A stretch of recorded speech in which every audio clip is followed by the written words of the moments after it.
On January 13th of this year, the ATF finalized its unconstitutional rule pertaining to firearms with stabilizing braces. Under this new ATF rule, any pistol-braced firearm would be considered an illegal short-barreled rifle, subjecting these firearms to draconian regulations under the NFA, the National Firearms Act of 1934, and turning millions of law-abiding gun owners into criminals literally overnight. Unelected anti-gun bureaucrats informed law-abiding gun owners possessing pistols with these braces attached that they will have only 120 days to register them once the rule is published in the Federal Register. This 120-day amnesty window started yesterday, January 31st. As we have seen across the world time and time again, what comes before gun confiscation? Gun registration. That's right. That's exactly what ATF is now demanding. But for stabilizer brace owners who do not wish to register their firearms, the ATF provides 4 alternatives. The first, turn in the entire firearm with the attached stabilizing brace to the ATF. That means forfeiting your firearm. The second, destroy the whole firearm. Again, another forfeiture of your firearm. The third, convert the pistol brace into a long-barreled rifle that does not require registration, but is also much more difficult to use with a brace. Or number 4, permanently remove and dispose of or alter the stabilizing brace from the firearm so that it cannot be reattached. If gun owners who possess braced firearms refuse to register, destroy, turn in, or alter their firearm after this 120-day window, they face National Firearms Act violations, felony violations, including hefty fines up to $250,000 and up to 10 years in prison for having an unregistered short-barreled rifle. In other words, the ATF's rule turns law-abiding gun owners into criminals, into felons for simply doing nothing. That's right. If they do nothing, then after 120 days, they are in felony violation of ATF's reinterpreted law, all for simply maintaining their Second Amendment freedoms. So what exactly are these alleged hazardous stabilizing braces? A pistol brace, also known as a stabilizing brace, is simply an accessory that is attached to the rear of a large firearm in order to anchor the gun to the shooter's arm to better stabilize it, allowing them to more accurately be shot one-handed, just like what you see right here. This is a stabilizing brace. These braces were actually designed to help disabled veterans enjoy the sport of shooting. In fact, as a federal firearms licensee, my company has sold many of these pistol brace firearms to assist disabled veterans so they can improve their shooting capabilities and their accuracy.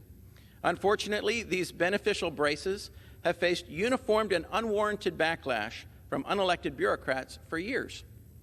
In 2012, the ATF provided a letter determining that pistol braces were legal to use and to shoulder.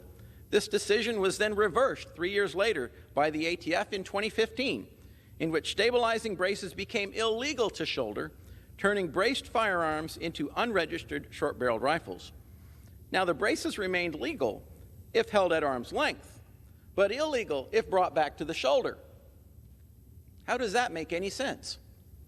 This flip-flopped again in 2017, when stabilizing braces were once more determined to be legal to shoulder by the ATF, as long as the original design of the brace remained unmodified. And now here we are in 2023, as brace pistols are vilified yet again, declared by the ATF to be unregistered short-barreled rifles, requiring registration, and their owners classified as felons if they simply do nothing.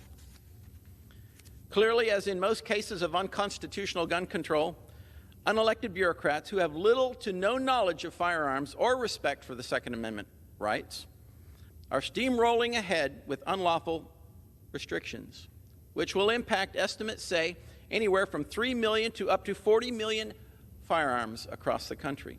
Why? To advance the left's dangerous dream of disarming our nation and dismantling our Second Amendment rights. That's what gun control is all about. The ultimate goal is an unarmed and subjugated America.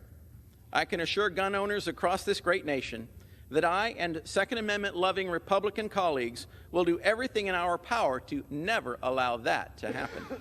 We are fighting this, and we are not going to give up. Congress cannot allow the ATF to brazenly disregard both our Constitution and Congress's role, its sole role in legislation, its legislative authority. Now, I don't know if ATF Director Dettelbach needs a copy of the Constitution to revisit the explicit language of the Second Amendment or the direct powers granted to the three branches of government, but the last time I checked, only Congress has the authority to make laws. Let me say that again. Congress makes laws, not unelected anti-gun bureaucrats at the ATF, or any other part of the executive branch for that matter. Yet, given the ATF's severely misguided decision to advance its unconstitutional pistol brace rule, I'm actively leading the fight to stop this grave injustice. We have three key tools available to us to fight the ATF's tyranny in Congress. The first is H.R. 646, the Stop Harassing Owners of Rifles Today Act, or the SHORT Act, which I reintroduced yesterday with Senators Roger Marshall and John Kennedy. This legislation repeals the elements of the National Firearms Act, thereby prohibiting the ATF from registering and banning pistols with stabilizing braces.